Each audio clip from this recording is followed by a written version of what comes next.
ஒரு 250 படம் வருது வருஷத்துக்கு, 300 படங்கள் வருது.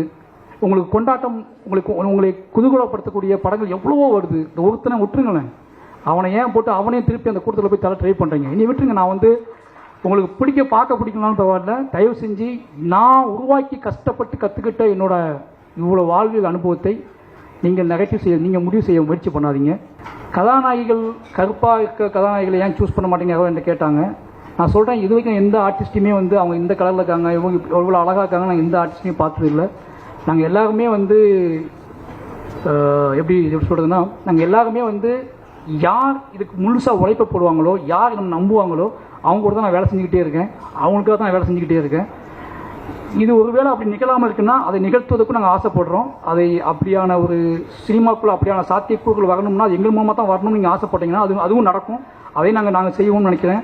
அப்படியே அப்புறம் படமே நான் எடுப்பேன்.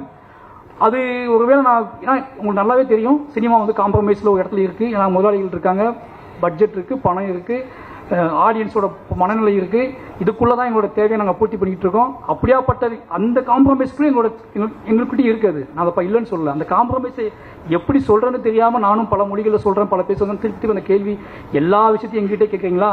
நீங்கள் எந்த கேள்விக்கு எந்த பதில் சொல்லணும்னு எனக்கு தெரியல. A to B, உங்கள் பசியார எங்கள் ருசி பேசும்.